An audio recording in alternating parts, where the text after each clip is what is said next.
আমরা যে জায়গাটা রান্না করি ওই জায়গাটার অবস্থা খুব খারাপ, যে কারণে আমরা উপরে রান্না করতে পারছি না। যেটা দেখতে পাবে আমাদের রান্নার কি অবস্থা হয়ে, আমরা এই জায়গাটায় করে রান্না করি, যেটার ভিউটা এই মতন দেখায় আপনাদেরকে। কিন্তু প্রচুর হারে বৃষ্টি পরশু থেকে শুরু হয়েছে, যে কারণে আমরা কালকেও ভিডিও শ্যুট করতে পারিনি।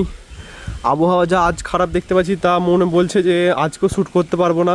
তাই জন্য আজ আমরা নিচের ভিডিওটা আপলোড করব, যেটা আপনারা নিচের কার ভিডিও রান্না দেখতে পাবে। আর এত প্রচুর পরিমাণে বৃষ্টি হয়েছে পরশু থেকে, তো দেখতে পাবে পুরো বাড়ির চারো সাইডটাই ডুবে গেছে একবারে। আমি ভিউটা দেখাচ্ছি, দেখে নাও। প্রচুর পরিমাণে বৃষ্টি হয়েছে, পরশু দিন দুপুর থেকে বৃষ্টিটা শুরু হয়েছে। এই সবে মাত্র হালকা হালকা ক্লিয়ার হলো, কিন্তু তবুও সম্পূর্ণ ক্লিয়ার হয়নি। আকাশে দেখতে পাবে পুরো মেঘলা হয়ে আছে এখনও, মানে এই সবে মাত্র বৃষ্টিটা থামলো। পরশু থেকে স্টার্ট হয়েছিল দিয়ে। বাড়ির সামনেরটা তো ডুবেছে, বাড়ির পাশেরটাও দেখে নেন কতটা ডুবে গেছে। চারো সাইডে জলই জল একেবারে। তারপর এই সাইডে আরও আছে, এই সাইডটা দেখাই তবে বিশ্বাস করতে পারবে। আর ছাদের উপরে মানে এতটা জল ঠিক মতন ক্লিয়ার হতে পারে না, এত স্পিডে জল পড়ছে। আর এই সামনে তো পুরো সমুদ্র হয়ে গেছে, দেখতে পাবে পুরো প্রচুর পরিমাণে বৃষ্টি একেবারে, ঠিক না? সবটাই জলে ভর্তি আছে। এই সাইডে জলে পরিপূর্ণ হয়ে আছে, বাড়ির পিছন দিক থেকে শুরু করে সব। এগুলো হলো সমতল জায়গা, তারপরেও এরকম জল জমে গেছে প্রচুর। আমরা নিচের ভিডিও আপলোড করব, যেটা রান্না বান্না হবে, বাড়ির মেম্বারকে দেখানো হবে, যেটা আপনাদেরকে দেখে ভালো লাগলে একটু পাশে থাকবেন আর এই ভিডিওটা সম্পূর্ণ দেখবেন। এখনকার জন্য চলুন নিচে, আর আপনাদেরকে নিচেকার ভিউটা দেখিয়ে দিই। এখন আমরা নিচে যাচ্ছি। প্রচুর বৃষ্টি হয়েছে, ওই জন্য আমরা উপরে রান্না বান্না করতে পারছি না। আলু ভাজি নিচেই করব, আর দুপুরে খাবার নিচেই করব। ফোনে আলুগুলা কেটে নেব।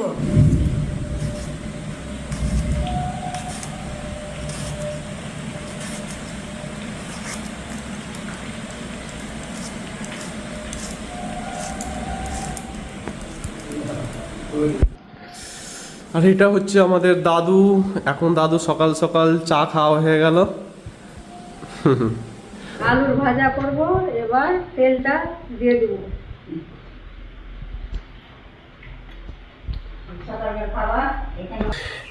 আজকের সকালকার জল খাবারের তৈরি করার জন্য মাছ দেখাবে পুরো রেসিপিটা। আলুর ভাজা হবে। তো সর্বপ্রথম মা এখানে তেল দিয়ে দিয়েছে লইয়াতে গরম করার জন্য। এবার মা এখন আলু ভাজাটাকে করার জন্য আগে আলুটাকে পরিষ্কার করে নেবে।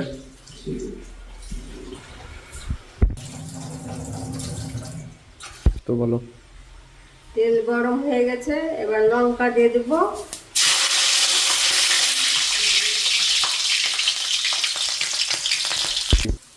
আলু পরিষ্কার করে ধুয়ে নিয়েছি, এবার তেলে দিয়ে দেব।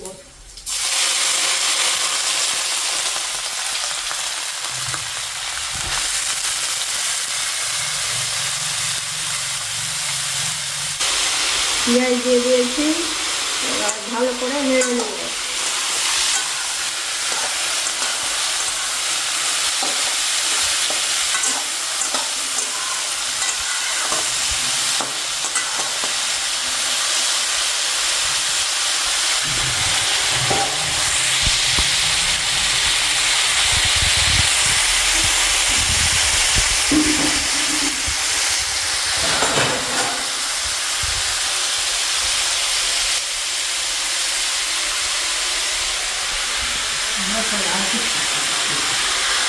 এবার চাপা দিয়ে দেবো।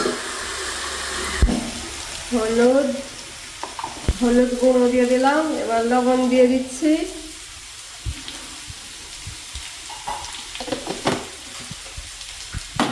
এবার দিয়ে নেড়ে নেব।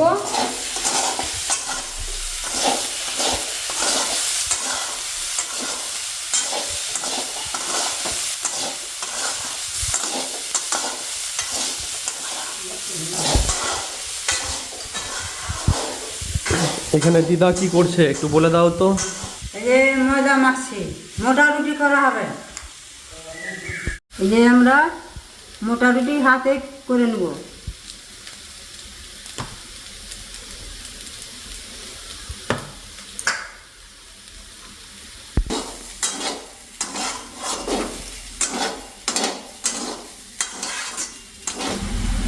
হাত পাকা রুটি বলে, হাতেই পাকিয়ে নিই আমরা। মোটা রুটি হাতেই করি, গোল করে দিই।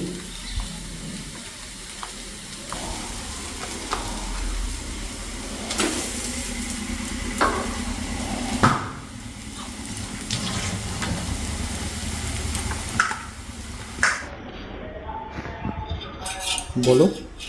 যে এক পিঠ রুটি শাকা হয়ে গেছে, এবার মুড়ে দিচ্ছি।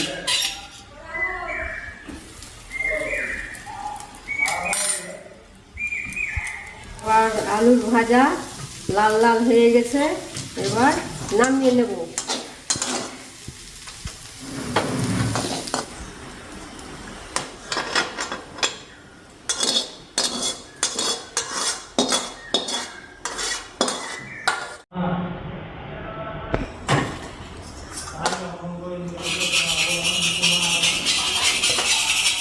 এখানে এটা হচ্ছে আমাদের মোটা রুটি, যেটা এরকম মোটা, আর যেটা আমাদের নর্মাল রুটি হয়, যেটা পাতলা রুটি, ওটা এটা অনেক চ্যাপ্টা থাকে, আর এটা একটু মোটা হয়, তাই জন্য একে মোটা রুটি বলে, যেটা হাতে পাকায়। আর এটা তো চাক্কি বলতে বেলনা যেটা হয় ওটাতে পাকায়।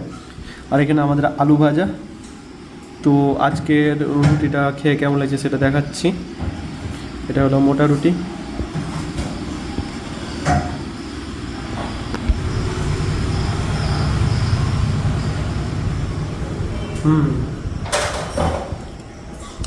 বেশ ভালো লাগছে। আজকের ভিডিওটা আর বড় করবো না, এখনকার মতন এই ভিডিওটা এখানে সমাপ্ত করব। এই ভিডিওটা যদি দেখে ভালো লেগে থাকে তো লাইক শেয়ার করবেন, চ্যানেলে নতুন হলে চ্যানেলকে সাবস্ক্রাইব করবেন। আবার নতুন ভিডিওর সাথে দেখা হবে। এখনকার জন্য টাটা, বাই বাই।